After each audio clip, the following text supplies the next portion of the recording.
Hello, good morning students. Last લેક્ચરમાં આપણે એડ્રીનલ ગ્રંથિ વિશે સમજ્યા હતા. એડ્રીનલ ગ્રંથિનું સ્થાન મૂત્રપિંડના અગ્રબાજુએ આવેલી છે, અગ્રભાગે આવેલી છે.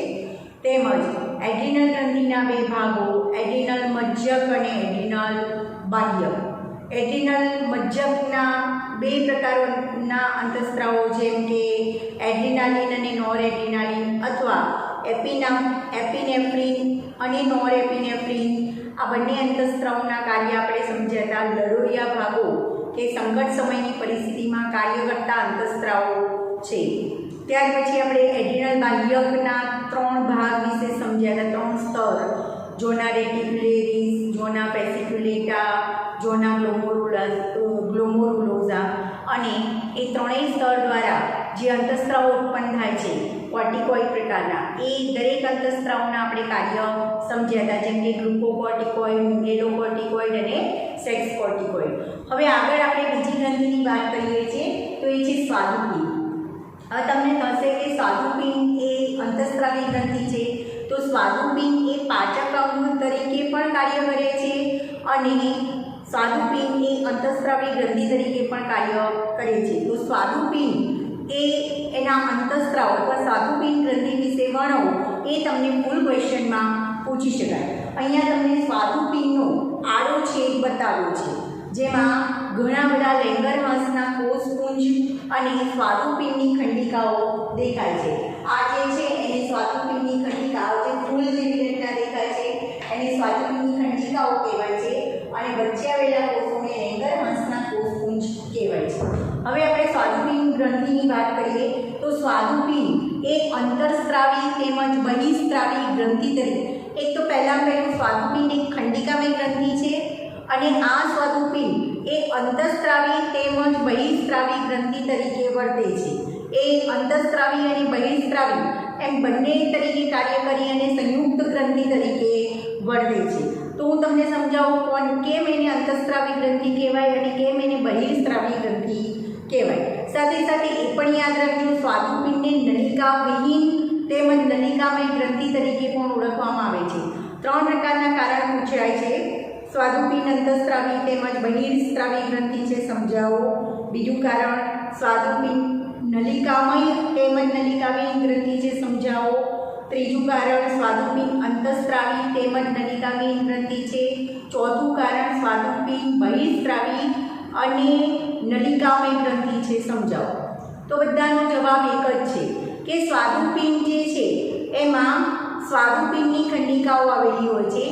એ સ્વાદુપિંડની ખંડિકાઓ દ્વારા સ્વાદુરસ ઉત્પન્ન થાય છે, અને સ્વાદુરસ એ સ્વાદુપિંડ નલિકા મારફતે પક્વાશયમાં ઠલવાય છે. માટે સ્વાદુપિંડને બહિસ્ત્રાવી તેમજ નલિકામય ગ્રંથિ કહેવાય છે. સ્વાદુપિંડની ખંડિકામાં ઉત્પન્ન થયેલો સ્વાદુરસ, જે પાચક રસ છે, એ સ્વાદુપિંડની બહારની તરફ પક્વાશયમાં નલિકા મારફતે, સ્વાદુપિંડ નલિકા મારફતે ઠલવાય છે. માટે સ્વાદુપિંડને બહિસ્ત્રાવી તેમજ નલિકામય ગ્રંથિ તરીકે ઓળખવામાં આવે છે.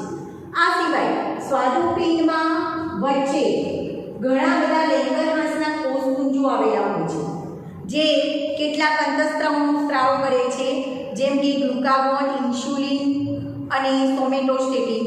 બરાબર, એમાં આલ્ફા કોષો, બીટા કોષો અને ડેલ્ટા કોષો આવેલા છે, જે કેટલાક અંતઃસ્ત્રાવોનો સ્ત્રાવ કરે છે. અને આ અંતઃસ્ત્રાવો એ સીધા રુધિરમાં ભળે છે, કોઈ નલિકા મારફતે રુધિરમાં ભળતા નથી. માટે સ્વાદુપિંડને અંતઃસ્ત્રાવી તેમજ નલિકાવિહીન ગ્રંથિ તરીકે ઓળખવામાં આવે છે. તો બંને યાદ રાખજો, સ્વાદુપિંડ અંતઃસ્ત્રાવી તેમજ બહિસ્ત્રાવી બંને ગ્રંથિ તરીકે કાર્ય કરે છે. કેમ? તો સ્વાદુપિંડ બહિસ્ત્રાવી ગ્રંથિ તરીકે કાર્ય કરે છે, અથવા સ્વાદુપિંડ બહિસ્ત્રાવી અને નલિકામય ગ્રંથિ છે, સમજાવો. તો સ્વાદુપિંડમાં આવેલી સ્વાદુપિંડ ખંડિકાઓ એ સ્વાદુરસ ઉત્પન્ન કરે છે. એ સ્વાદુરસને સ્વાદુપિંડ નલિકા મારફતે એનો પક્વાશયમાં સ્ત્રાવ કરે છે. તો એટલા માટે સ્વાદુપિંડને બહિસ્ત્રાવી તેમજ નલિકામય ગ્રંથિ કહેવાય છે. પછી બીજું કારણ, સ્વાદુપિંડ અંતઃસ્ત્રાવી અને નલિકાવિહીન ગ્રંથિ છે. સ્વાદુપિંડમાં આવેલા લેંગરહાંસના કોષપુંજો એ અંતઃસ્ત્રાવનો સ્ત્રાવ કરે છે, જેવા કે ઇન્સ્યુલિન, ગ્લુકાગોન, બરાબર. અને એ અંતઃસ્રાવો કોઈ નલિકા મારફતે રુધિરમાં ભળતા નથી. આ અંતઃસ્રાવો સીધા રુધિરમાં ભળે છે. માટે સ્વાદુપિંડને અંતઃસ્રાવી તેમજ નલિકાવિહીન ગ્રંથિ તરીકે ઓળખવામાં આવે છે. તો સ્વાદુપિંડની રચનાની વાત કરીએ આપણે, કારણ સમજાવી દીધું. સ્વાદુપિંડ અંતઃસ્રાવી અને બહિઃસ્રાવી ગ્રંથિ તરીકે વર્તે છે. અંતઃસ્રાવી અને બહિઃસ્રાવી એમ બંને સંયુક્ત ગ્રંથિ તરીકે વર્તે છે એ સમજાવ્યું. હવે આગળ વાત કરીએ તો સ્વાદુપિંડના આડાછેદમાં જોઈએ તો સ્વાદુપિંડનો અંતઃસ્રાવી ભાગ છે એ લેંગરહાંસના કોષપુંજ ધરાવે છે. હવે કેમ એ કોષોને લેંગરહાંસના કોષપુંજ એવું નામ આપ્યું છે? તો સૌપ્રથમ આ કોષોની શોધ લેંગરહાંસ નામના વૈજ્ઞાનિકે કરી હતી, માટે એને લેંગરહાંસના કોષપુંજ કહેવાય છે. તો સ્વાદુપિંડનો અંતઃસ્રાવી ભાગ એ ઘણા બધા લેંગરહાંસના કોષપુંજ ધરાવે છે. લેંગરહાંસના કોષપુંજની સંખ્યા લગભગ 1 થી 2 મિલિયન જેટલી હોય છે, જે આખી સ્વાદુપિંડીય પેશીનો માત્ર 1 થી 2% જેટલો જ ભાગ રોકે છે. તો એક આ પોઈન્ટ યાદ રાખજો, સ્વાદુપિંડની અંદર એનો અંતઃસ્રાવી ભાગ છે એ લેંગરહાંસના કોષપુંજ ધરાવે છે, જેની સંખ્યા લગભગ 1 થી 2 મિલિયન જેટલી હોય છે અને જે સ્વાદુપિંડ પેશીનો માત્ર 1 થી 2% જેટલો જ ભાગ રોકે છે. હવે આ લેંગરહાંસ કેમ એને લેંગરહાંસના કોષપુંજ કહેવાય છે એ તમને રજૂઆત કરી કે લેંગરહાંસ નામના વૈજ્ઞાનિકે સૌપ્રથમ એની શોધ કરી હતી આ કોષોની, એટલા માટે એને લેંગરહાંસના કોષપુંજ કહેવાય છે. બરાબર. આજુબાજુ આવેલી આ ખંડિકા, આ સ્વાદુપિંડનો આડો છેદ છે. આ પુષ્પ જેવી રચના બતાવી છે, સ્વાદુપિંડની ખંડિકા છે જેમાંથી સ્વાદુકોષનો સ્રાવ થાય છે અને વચ્ચે આવેલા કોષો છે એને લેંગરહાંસના કોષપુંજ કહેવાય છે, જેની સંખ્યા લગભગ 1 થી 2 મિલિયન જેટલી હોય છે અને જે સ્વાદુપિંડ પેશીનો માત્ર 1 થી 2% જેટલો ભાગ રોકે છે. હવે આ સ્વાદુપિંડમાં જે લેંગરહાંસના કોષો આવેલા છે એમાં 3 પ્રકારના કોષો જોવા મળે છે. મુખ્ય 2 પ્રકારના કોષો છે, આલ્ફા કોષો અને બીટા કોષો. પણ ત્રીજા પ્રકારના કોષો પણ જોવા મળે છે જેને ડેલ્ટા કોષો કહેવાય છે, જે તમારી એનસીઈઆરટી બુકમાં તેનો ઉલ્લેખ કરેલો નથી. તો યાદ રાખજો, વચ્ચે જે લેંગરહાંસના કોષપુંજ જોવા મળે છે એમાં ટોટલ 3 પ્રકારના કોષો જોવા મળે છે. એક આલ્ફા પ્રકારના કોષો, આલ્ફા કોષો, બીજા બીટા કોષો અને ત્રીજા ડેલ્ટા કોષો. તો તમે જુઓ નામ ઇન્વેશનમાં બતાવ્યું છે, આલ્ફા કોષો, આ બીટા કોષો અને ડેલ્ટા કોષો. હવે દરેક કોષો કોઈક ને કોઈક પ્રકારનો અંતઃસ્રાવ ઉત્પન્ન કરે છે. તો એ અંતઃસ્રાવ કયા કોષો કયો અંતઃસ્રાવ ઉત્પન્ન કરે છે અને એનું કાર્ય શું છે એ આપણે યાદ રાખવાનું છે, કારણ કે નીટમાં એમસીક્યુમાં પૂછી શકાય. તો હવે આપણે પહેલા વાત કરીએ આલ્ફા કોષની. આલ્ફા કોષ એ ગ્લુકાગોન નામનો અંતઃસ્રાવ ઉત્પન્ન કરે છે. આ ગ્લુકાગોન અંતઃસ્રાવ એક પ્રકારનો પેપ્ટાઇડ અંતઃસ્રાવ છે અને જે રુધિરમાં ગ્લુકોઝનું પ્રમાણ જાળવે છે.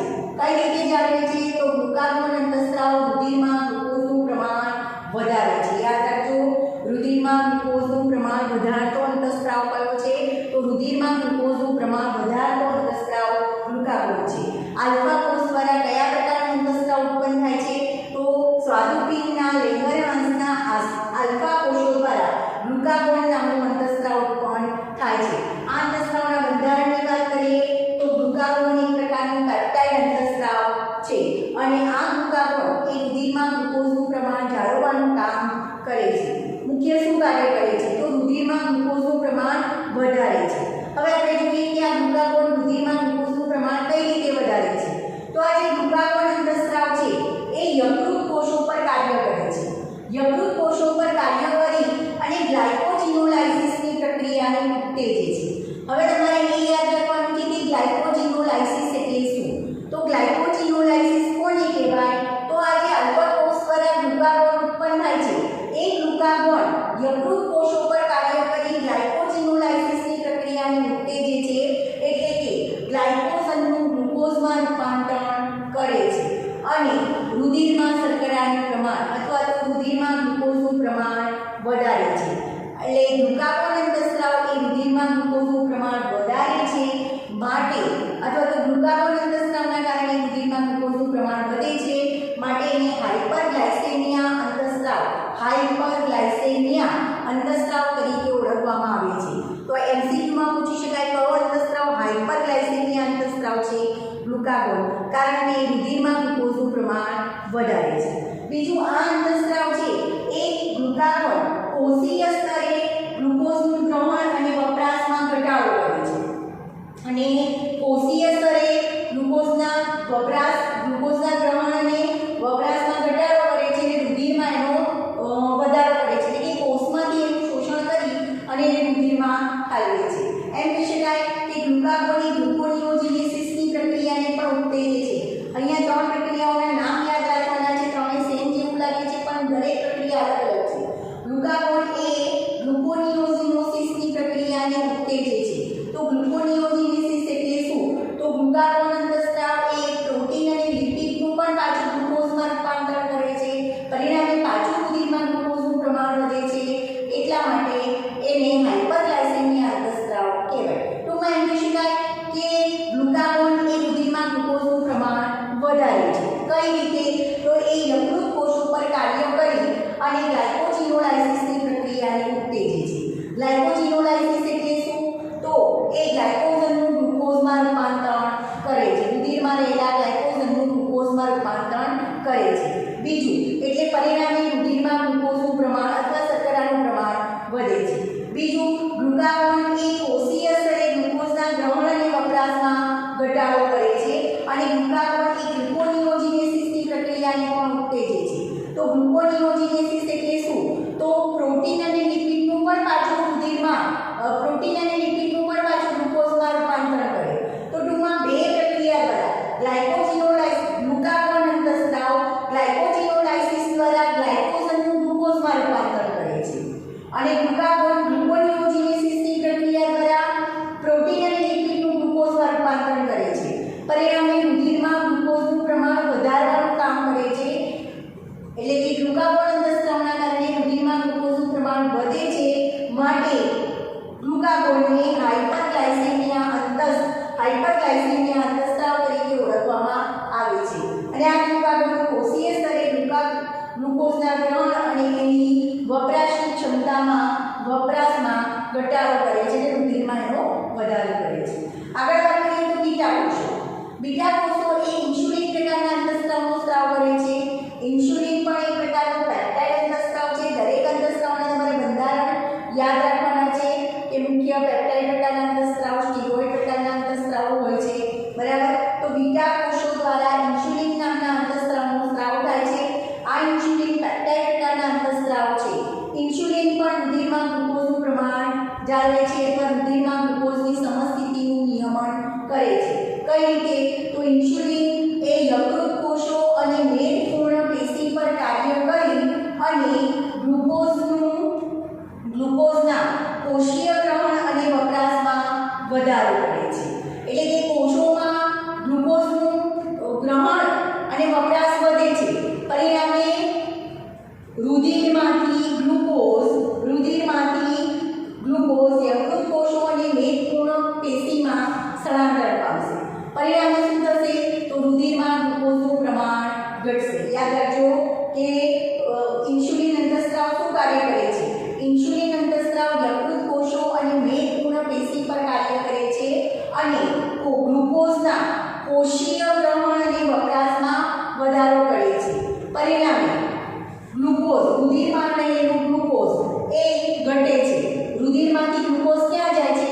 તો રુધિરમાંથી ગ્લુકોઝ એ યકૃત કોષો અને મેદપૂર્ણ પેશીમાં સ્થળાંતર પામે છે. પરિણામે રુધિરમાં ગ્લુકોઝનું પ્રમાણ ઘટે છે. તો ઇન્સ્યુલિન એ રુધિરમાં ગ્લુકોઝનું પ્રમાણ ઘટાડતો અંતઃસ્રાવ છે, માટે એને હાઇપોગ્લાયસેમિયા અંતઃસ્રાવ તરીકે ઓળખવામાં આવે છે. હાઇપોગ્લાયસેમિયા અંતઃસ્રાવ કયો છે? તો ઇન્સ્યુલિન એ હાઇપોગ્લાયસેમિયા અંતઃસ્રાવ છે, કારણ કે એ રુધિરમાં ગ્લુકોઝનું પ્રમાણ ઘટાડે છે. હવે આ બંને અને બીજી એક પ્રક્રિયા તમારે નામ યાદ રાખવાનું છે કે ઇન્સ્યુલિન અંતઃસ્રાવ એ ગ્લાયકોજેનોસિસની પ્રક્રિયાને ઉત્તેજે છે. ગ્લાયકોજેનોસિસ એટલે શું? તો ઇન્સ્યુલિન અંતઃસ્રાવ ગ્લુકોઝનું ગ્લાયકોજનમાં રૂપાંતર કરે છે. એ પ્રક્રિયાને ગ્લાયકોજેનોસિસ તરીકે ઓળખવામાં આવે છે. તો ત્રણેય પ્રક્રિયાઓના નામ યાદ રાખજો. અહીંયા આપેલું છે ગ્લાયકોજેનોલાઇસિસ. ગ્લુકાગોન ગ્લાયકોજેનોલાઇસિસની પ્રક્રિયાને ઉત્તેજે છે, જે ગ્લાયકોજનનું ગ્લુકોઝમાં રૂપાંતર કરે છે. ગ્લુકાગોન ગ્લુકોનિયોજેનેસિસની પ્રક્રિયાને ઉત્તેજે છે,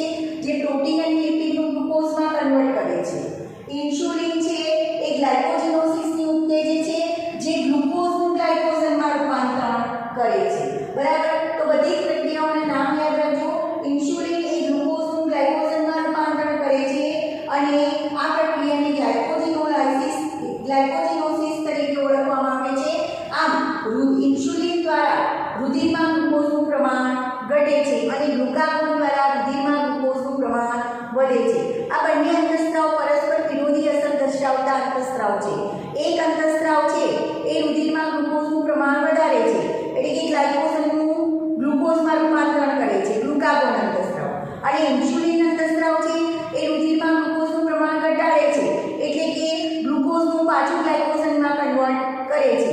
તો ગ્લુકાગોન અને ઇન્સ્યુલિન બંને અંતઃસ્રાવ દ્વારા રુધિરમાં ગ્લુકોઝનું પ્રમાણ જળવાઈ રહે છે. તો આ બંને પરસ્પર વિરોધી અસર દર્શાવતા અંતઃસ્રાવ છે અને બંને અંતઃસ્રાવ દ્વારા રુધિરમાં ગ્લુકોઝનું પ્રમાણ જળવાઈ રહે છે.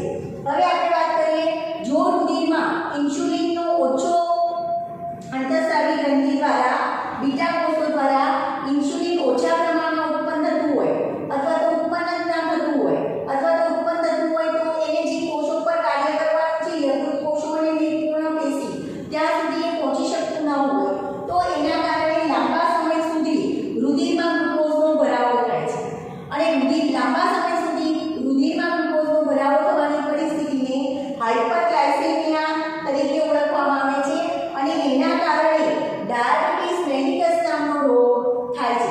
કારણ કે રુધિરમાં ગ્લુકોઝ જમા થાય છે, રુધિરમાંથી ગ્લુકોઝનું શોષણ થતું નથી અને એવી પરિસ્થિતિને ડાયાબિટીસ મેલિટસ તરીકે ઓળખવામાં આવે છે. હવે આ ડાયાબિટીસ મેલિટસ દ્વારા ડાયાબિટીસ મેલિટસ રોગમાં શું થાય છે તો મૂત્રપિંડ દ્વારા વધુ પ્રમાણમાં ગ્લુકોઝ એ શરીરની બહાર નીકળે છે, પ્લસ કીટોન પ્રકારના હાનિકારક પદાર્થો અથવા તો નુકસાનકારક પદાર્થો ઉત્પન્ન થાય છે જે કિડની, આંખ અને રુધિર પરિવહન સંબંધિત ખામી સર્જે છે. તો ઇન્સ્યુલિનના અભાવમાં કયો રોગ થાય છે? ઇન્સ્યુલિનના અભાવમાં ડાયાબિટીસ મેલિટસ નામનો રોગ થાય છે, જેના કારણે ઇન્સ્યુલિન ઉત્પન્ન ન થવાના કારણે રુધિરમાંથી ગ્લુકોઝનું શોષણ થતું નથી, પરિણામે રુધિરમાં વધારે પ્રમાણમાં ગ્લુકોઝ હાજર રહે છે અને એવી પરિસ્થિતિને હાઇપરગ્લાયસેમિયા કે ડાયાબિટીસ મેલિટસ તરીકે ઓળખવામાં આવે છે.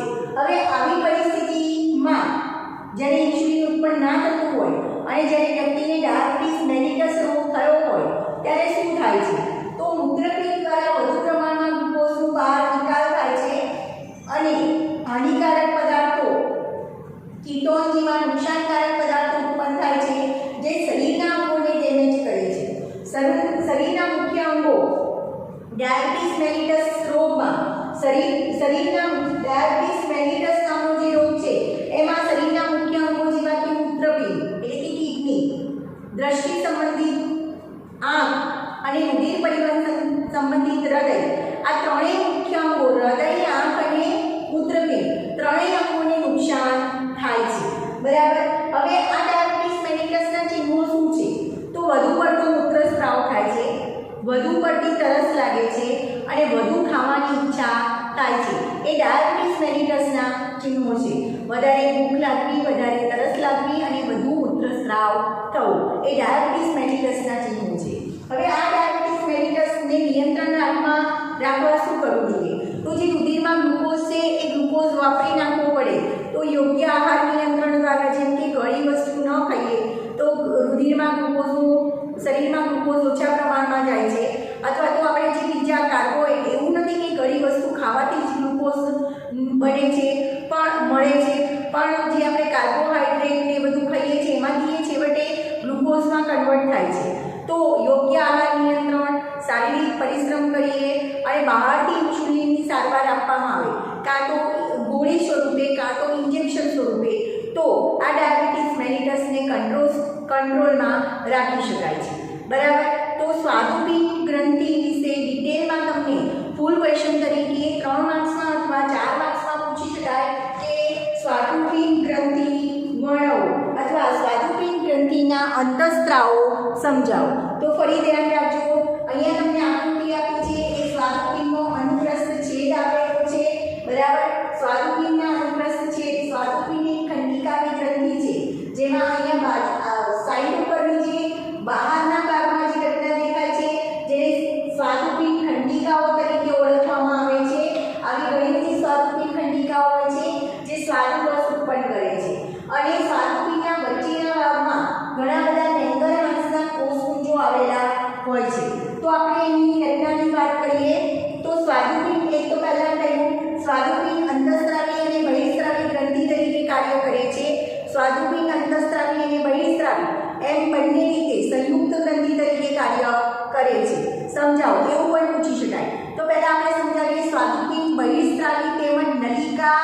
મય ગ્રંથિ તરીકે કાર્ય કરે છે. કઈ રીતે? તો સ્વાદુપિંડમાં આવેલી સ્વાદુપિંડ ખંડિકાઓ સ્વાદુરસ નામનો પાચક રસ ઉત્પન્ન કરે છે. આ સ્વાદુરસ સ્વાદુપિંડ નલિકા મારફતે પક્વાશયમાં ઠલવાય છે અને સ્વાદુરસ એ સ્વાદુપિંડની બહાર સ્વાદુપિંડ નલિકા મારફતે પક્વાશયમાં ઠલવાય છે. માટે સ્વાદુપિંડને બહિસ્ત્રાવી તેમજ નલિકામય ગ્રંથિ તરીકે ઓળખવામાં આવે છે.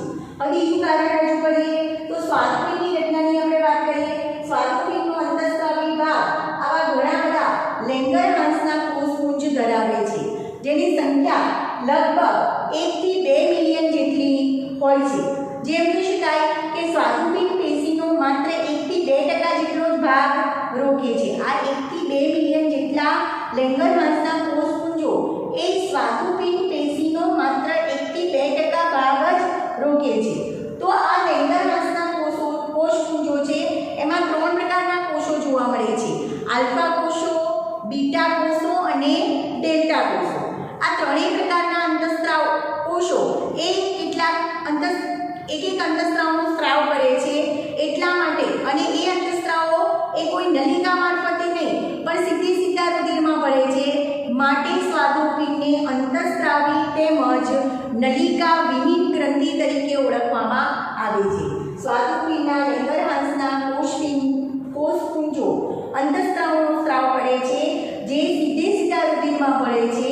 માટે સ્વાદુપિંડને અંતઃસ્ત્રાવી તેમજ નલિકા વિહીન ગ્રંથિ તરીકે ઓળખવામાં આવે છે.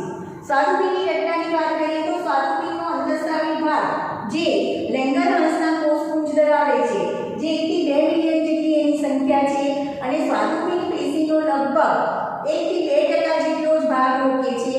તો આ લેંગરહાન્સના કોષપુંજોમાં 3 પ્રકારના કોષો જોવા મળે છે. પહેલા પ્રકારના કોષો છે એને આલ્ફા કોષો કહેવાય, બીજા પ્રકારના કોષો છે એને બીટા કોષો કહેવાય અને ત્રીજા પ્રકારના કોષો છે એને ડેલ્ટા કોષો કહેવાય છે. ત્રણેય પ્રકારના કોષો દ્વારા અલગ અલગ પ્રકારના અંતઃસ્ત્રાવ ઉત્પન્ન થાય છે.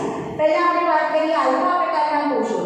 આલ્ફા કોષો એ ગ્લુકાગોન નામના અંતઃસ્ત્રાવનો સ્ત્રાવ કરે છે. આ ગ્લુકાગોન એક પેપ્ટાઇડ પ્રકારનો અંતઃસ્ત્રાવ છે અને રુધિરમાં ગ્લુકોઝનું પ્રમાણ વધારે છે. ટૂંકમાં રુધિરમાં ગ્લુકોઝનું નિયમન કરે છે. કઈ રીતે? તો એ રુધિરમાં ગ્લુકોઝનું પ્રમાણ વધારે છે. કઈ રીતે વધારે છે? તો આ ગ્લુકાગોન એ યકૃત કોષો પર કાર્ય કરી અને ગ્લાયકોજેનોલાઇસિસની પ્રક્રિયાને ઉત્તેજે છે. પરિણામે ગ્લાયકોજનનું ગ્લુકોઝમાં રૂપાંતરણ થાય છે અને પરિણામે રુધિરમાં શર્કરા અથવા ગ્લુકોઝનું પ્રમાણ વધે છે અને રુધિરમાં ગ્લુકોઝનું પ્રમાણ વધવાની પરિસ્થિતિને હાઇપરગ્લાયસેમિયા તરીકે ઓળખવામાં આવે છે. તો ગ્લુકાગોન એ રુધિરમાં ગ્લુકોઝનું પ્રમાણ વધારે છે તો એવી પરિસ્થિતિને હાઇપરગ્લાયસેમિયા કહેવાય છે. તો ગ્લુકાગોન એ હાઇપરગ્લાયસેમિક અંતઃસ્ત્રાવ કહેવાય. બીજું, આ ગ્લુકાગોન એ કોષીય સ્તરે ગ્લુકોઝના ગ્રહણ અને એની વપરાશમાં ઘટાડો કરે છે. કોષીય સ્તરે ગ્લુકોઝના ગ્રહણ અને વપરાશમાં ઘટાડો કરે છે અને રુધિરમાં એ ગ્લુકોઝનું પ્રમાણ વધારે છે. ગ્લુકાગોન એ ગ્લુકોનિયોજેનેસિસની પ્રક્રિયાને પણ ઉત્તેજે છે. હવે ગ્લુકોનિયોજેનેસિસ એટલે શું? તો પ્રોટીન અને લિપિડનું એક ગ્લુકાગોન પ્રોટીન અને લિપિડનું ગ્લુકોઝમાં રૂપાંતરણ કરે છે. ફરી પાછું રુધિરમાં ગ્લુકોઝનું પ્રમાણ વધ્યું તો રુધિરમાં ગ્લુકોઝનું પ્રમાણ વધારતો અંતઃસ્ત્રાવ ગ્લુકાગોન છે અને રુધિરમાં ગ્લુકોઝનું પ્રમાણ વધવાની પરિસ્થિતિને હાઇપરગ્લાયસેમિયા કહેવાય. એટલા માટે ગ્લુકાગોન એ હાઇપરગ્લાયસેમિક અંતઃસ્ત્રાવ છે. આગળ આપણે વાત કરીએ બીજા પ્રકારના કોષો, જેને બીટા કોષો તરીકે ઓળખવામાં આવે છે. આ બીટા કોષો ઇન્સ્યુલિન નામના અંતઃસ્ત્રાવનો સ્ત્રાવ કરે છે. ઇન્સ્યુલિન પણ પેપ્ટાઇડ પ્રકારનો અંતઃસ્ત્રાવ છે અને આ અંતઃસ્ત્રાવ પણ રુધિરમાં ગ્લુકોઝના પ્રમાણનું નિયમન કરે છે. કઈ રીતે? તો ઇન્સ્યુલિન એ રુધિરમાં ગ્લુકોઝનું પ્રમાણ ઘટાડે છે. કઈ રીતે ઘટાડે છે આપણે જોઈએ તો ઇન્સ્યુલિન એ યકૃત કોષો અને મેદપૂર્ણ પેશી પર કાર્ય કરે છે અને કોષીય ઇન્સ્યુલિન યકૃત કોષો અને મેદપૂર્ણ પેશી પર કાર્ય કરે છે અને ગ્લુકોઝના કોષીય ગ્રહણ અને વપરાશમાં વધારો કરે છે. પરિણામે રુધિરમાં રહેલું ગ્લુકોઝ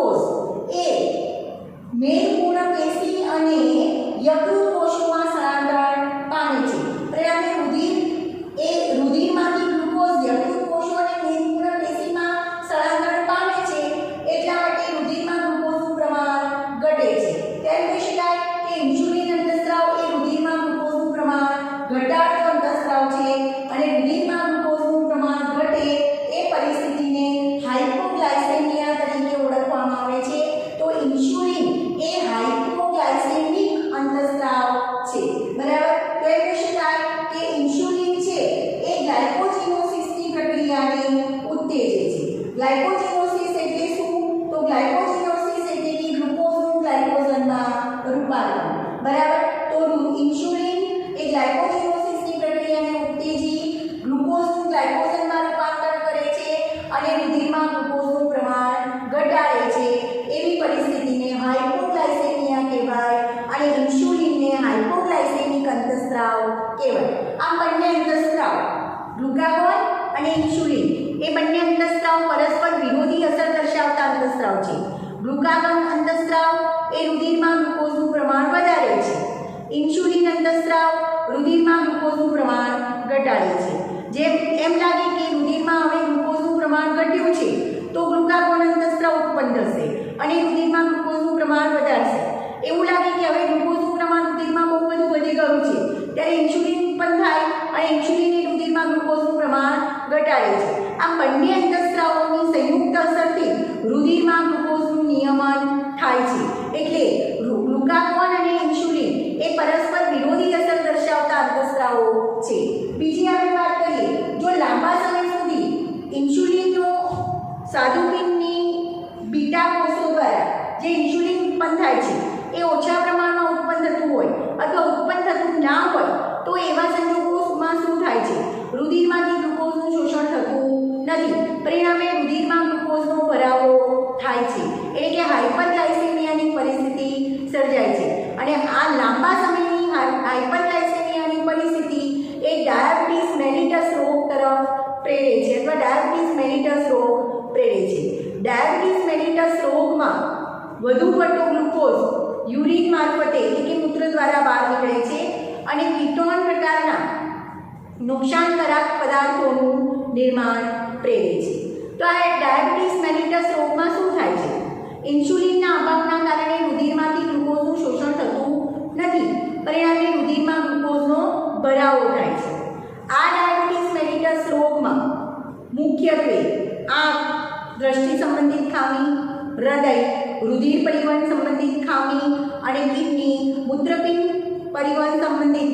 સંબંધિત ખામી સર્જાય છે. એટલે શરીરના મુખ્ય અંગોને ડેમેજ કરવાનું કામ ડાયાબિટીસ મેલિટસ કરે છે જો ઇન્સ્યુલિન ઉત્પન્ન થતો ના હોય તો અથવા તો ઓછા પ્રમાણમાં ઉત્પન્ન થતો હોય તો. હવે આ રોગના ચિહ્નો શું છે? વધુ પડતો મૂત્રસ્રાવ, વધારે પડતી તરસ લાગવી, વધારે પડતી ભૂખ લાગવી એ ડાયાબિટીસ મેલિટસના ચિહ્નો છે. હવે આનું નિયંત્રણ કઈ રીતે કરી શકાય? યોગ્ય આહાર નિયંત્રણ એટલે કે ગળ્યો આહાર જેમાંથી ગ્લુકોઝ વધુ પ્રમાણમાં પ્રાપ્ત થાય છે એ આહારને એવોઇડ કરવામાં આવે. યોગ્ય આહાર નિયંત્રણ, શારીરિક પરિશ્રમ તેમજ બહારથી ઇન્સ્યુલિનની સારવાર આપી એ ચાહે ગોળી સ્વરૂપે હોય કે પછી ઇન્સ્યુલિનના ઇન્જેક્શન દ્વારા સારવાર આપવામાં આવે છે અને એનું નિયંત્રણ કરી શકાય છે. ડાયાબિટીસ એક ગંભીર રોગ કહી શકાય કે એના કારણે શરીરના મુખ્ય અંગો આંખ, કિડની અને હૃદયને નુકસાન થાય છે. એટલા માટે ડાયાબિટીસ એ ગંભીર રોગ કહી શકાય. હવે ત્રીજા પ્રકારના કોષોની આપણે વાત કરીએ જેનો તમારી એનસીઈઆરટી બુકમાં ઉલ્લેખ કરેલો નથી. સ્વાદુપિંડમાં લેંગરહાન્સના ત્રીજા પ્રકારના કોષો છે જેને ડેલ્ટા કોષો તરીકે ઓળખવામાં આવે છે. આ ડેલ્ટા કોષોનું પ્રમાણ માત્ર ને માત્ર 5% જેટલું જ હોય છે. એટલે એમ કહી શકાય કે લેંગરહાન્સના કોષમાં આલ્ફા કોષ અને બીટા કોષનું પ્રમાણ વધારે હોય છે જ્યારે ડેલ્ટા કોષનું પ્રમાણ ઓછું હોય છે. ડેલ્ટા કોષો લગભગ 5% જેટલા જોવા મળે છે. આ ડેલ્ટા કોષોનું કાર્ય શું છે? તો ડેલ્ટા કોષો એ સોમેટોસ્ટેટિન નામના અંતઃસ્ત્રાવનો સ્ત્રાવ કરે છે અને આ અંતઃસ્ત્રાવ એ ગ્રોથ હોર્મોનના સ્ત્રાવને અવરોધવાનું કામ કરે છે. તો લેંગરહાન્સના ત્રણેય કોષોના નામ, ત્રણેય કોષો કયા અંતઃસ્ત્રાવ ઉત્પન્ન કરે છે અને એ ત્રણેય અંતઃસ્ત્રાવના કાર્ય શું છે એ તમે યાદ રાખજો કારણ કે એમસીક્યુમાં પૂછાશે. જેમ કે આલ્ફા કોષ છે એ ગ્લુકાગોન અંતઃસ્ત્રાવ ઉત્પન્ન કરે છે અને ગ્લુકાગોન રુધિરમાં ગ્લુકોઝનું પ્રમાણ વધારે છે. બીટા કોષ છે એ ઇન્સ્યુલિન અંતઃસ્ત્રાવનો સ્ત્રાવ કરે છે. ઇન્સ્યુલિન અંતઃસ્ત્રાવ રુધિરમાં ગ્લુકોઝનું પ્રમાણ ઘટાડે છે. ડેલ્ટા કોષો એ સોમેટોસ્ટેટિન નામના અંતઃસ્ત્રાવનો સ્ત્રાવ કરે છે અને આ સોમેટોસ્ટેટિન એ ગ્રોથ હોર્મોનના સ્ત્રાવને અવરોધવાનું કામ કરે છે. તો સ્વાદુપિંડ ગ્રંથિ એ તમને ફૂલ ક્વેશ્ચન તરીકે પૂછી શકાય અથવા એમ પૂછી શકાય કે ગ્લુકાગોન અને ઇન્સ્યુલિન પરસ્પર વિરોધી અસર દર્શાવે છે સમજાવો, બરાબર. અથવા તો સ્વાદુપિંડ અંતઃસ્ત્રાવી તેમજ બહિસ્ત્રાવી ગ્રંથિ તરીકે વર્તે છે, સમજાવો. ગમે તે રીતે તમને ક્વેશ્ચન પૂછી શકાય, બરાબર. તો સ્વાદુપિંડ એ અંતઃસ્ત્રાવી તેમજ બહિસ્ત્રાવી ગ્રંથિ તરીકે વર્તે છે, સમજાવો એવું ક્વેશ્ચન પૂછી શકાય.